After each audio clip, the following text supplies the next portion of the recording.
Assalamualaikum warahmatullahi wabarakatuh. Perkenalkan, saya Wulandari Anastasia, NIM 19036103, Prodi Kimia Non-Kependidikan, tahun masuk 2019, Universitas Negeri Padang. Tujuan saya membuat video ini yaitu untuk memenuhi tugas mata kuliah Kapita Selecta Kimia Analitik.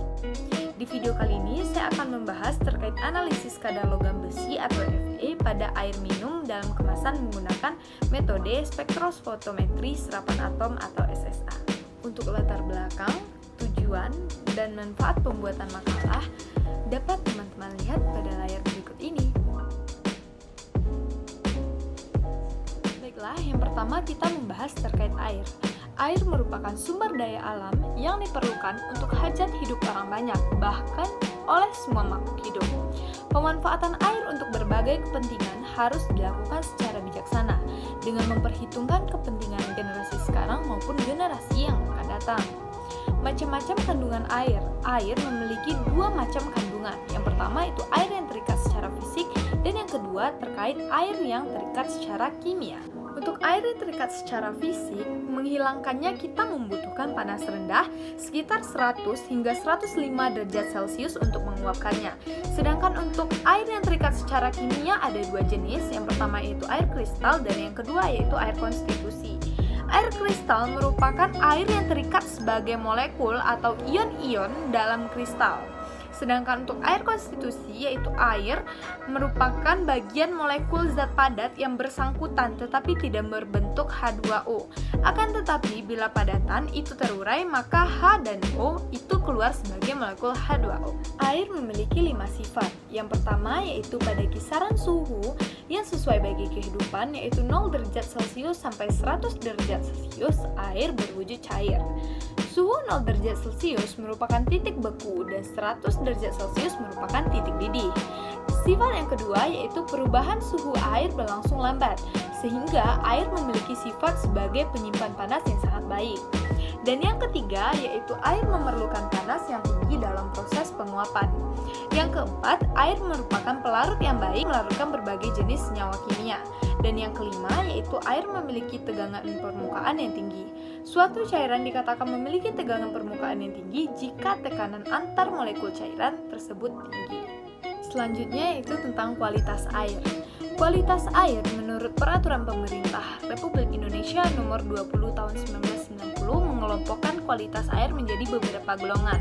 Yang pertama yaitu golongan A, air dapat digunakan sebagai air minum secara langsung tanpa pengolahan terlebih dahulu. Dan yang golongan B yaitu air dapat digunakan sebagai air baku air minum. Dan yang ketiga yaitu golongan C, air dapat digunakan untuk keperluan perikanan dan peternakan.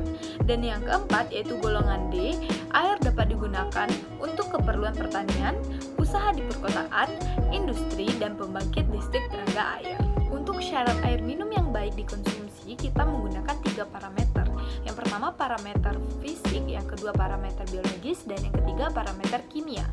Parameter fisik sendiri, air yang sebaiknya dikonsumsi yaitu air yang tidak berwarna, air yang tidak berasa, air yang tidak berbau, dan jernih dengan suhu sebaiknya di bawah suhu udara sehingga menimbulkan rasa nyaman. Dan untuk parameter biologis sendiri, yaitu air yang baik dikonsumsi sebaiknya terhindar dari kontaminasi bakteri, terutama bakteri yang bersifat patogen. Sedangkan untuk parameter kimia, minum yang baik untuk dikonsumsi sebaiknya tidak tercemar secara berlebihan oleh zat-zat kimia ataupun mineral, terutama oleh zat-zat yang berbahaya bagi kesehatan. Sumber-sumber air ada dua, yang pertama yaitu air tanah dan yang kedua yaitu air permukaan.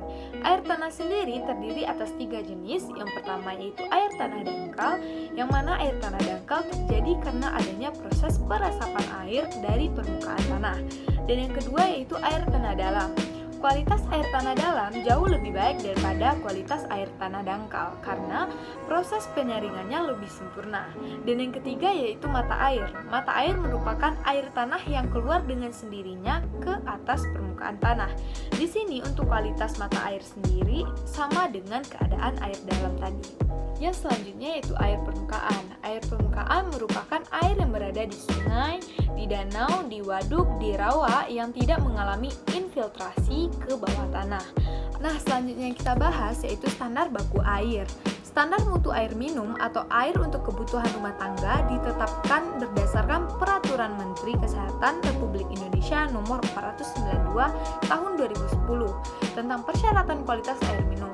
Standarisasi kualitas air bertujuan untuk memelihara, melindungi, dan mempertinggi derajat kesehatan masyarakat, terutama dalam pengelolaan air atau kegiatan usaha mengolah dan mendistribusikan air minum untuk masyarakat umum. Yang selanjutnya kita bahas yaitu pencemaran air. Pencemaran air merupakan sebuah masalah besar dan sangat berhubungan dengan pencemaran udara serta penggunaan lahan atau daratan. Pencemaran air ini disebabkan karena ketidaktahuan manusia seperti pembuangan air limbah, tinja, dan lain sebagainya. Pembangunan berbagai pabrik ataupun penggunaan berbagai zat kimia dalam industri yang sisanya dibuang begitu saja ke alam menyebabkan timbulnya pencemaran air.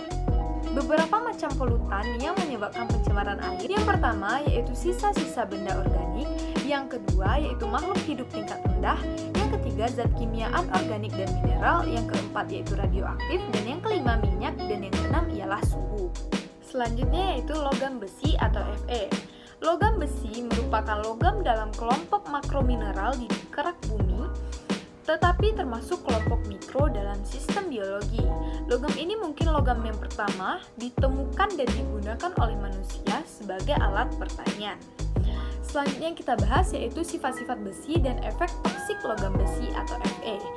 Toksisitas besi pada anak kemungkinan besar terjadi karena banyak obat maupun vitamin yang mengandung besi diberikan kepada anak. Di samping itu, kebiasaan anak makan sembarangan di lingkungan sekitarnya juga mempengaruhi hal-hal tersebut. Toksisitas besi ini bila berlanjut akan menyebabkan kerusakan lambung, hati, ginjal, dinding pembuluh darah, dan otak. Spektrofotometer serapan atom. Pertama kali, peristiwa serapan atom diamati oleh Fraunhofer. Sedangkan yang memanfaatkan prinsip serapan atom pertama kali seorang Australia bernama Alan Walsh di tahun 1955. Spektrofotometri serapan atom sendiri bukan merupakan metode analisis yang absolut. Suatu perbandingan dengan baku merupakan metode yang umum dalam melakukan metode analisis kuantitatif. Kurva kalibrasi dalam spektrofotometri serapan atom dibuat dengan memasukkan sejumlah tertentu konsentrasi larutan dalam sistem dilanjutkan dengan pengukuran. Dalam prakteknya sendiri, disarankan untuk membuat paling tidak 4 baku dan suatu belangko untuk membuat kurva kalibrasi linear yang menyatakan hubungan antara absorbansi dengan konsentrasi analit untuk melakukan analisa. Di sini absorbansi sampel harus terletak pada kisaran absorbansi kurva kalibrasi. Jika absorbansi terletak di luar kisaran absorbansi kurva kalibrasi, maka diperlukan pengenceran atau pemekatan. Selanjutnya yaitu cara kerja spektrofotometri serapan atom. Spektrofotometri serapan atom berdasarkan atas penguapan larutan sampel. Kemudian logam yang terkandung di dalamnya diubah menjadi atom bebas. Atom tersebut mengabsorpsi radiasi dari sumber cahaya yang dipancarkan dari lampu katoda yang mengandung unsur yang akan ditentukan. Banyaknya penyerapan radiasi kemudian diukur pada panjang gelombang tertentu menurut jenis logamnya. Peralatan atau instrumen spektrofotometri serapan atom. Yang pertama yaitu sumber cahaya, yang mana di sini pada spektroskopi absorpsi biasanya digunakan lampu Wolfram, sedangkan untuk baterai lampu hidrogen atau lampu deuterium digunakan untuk sumber pada daerah UV. Instrumen yang kedua yaitu monokromator. Yang ini berfungsi untuk memisahkan radiasi yang tidak diperlukan dari spektrum radiasi lain yang dihasilkan oleh halo cathode lamp. Dan yang ketiga yaitu detektor. Detektor sendiri dapat mengubah energi cahaya menjadi energi listrik, yang memberikan suatu isyarat listrik berhubungan dengan daya radiasi yang diserap oleh permukaan yang peka. Instrumen yang keempat yaitu sel absorpsi.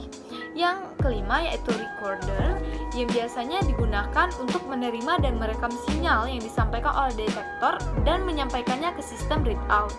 Dan yang keenam yaitu sistem pencatat atau sistem readout. Di sini sebagai alat penunjuk atau dapat juga diartikan sebagai pencatat sistem hasil. Selanjutnya kita masuk ke metode penelitian.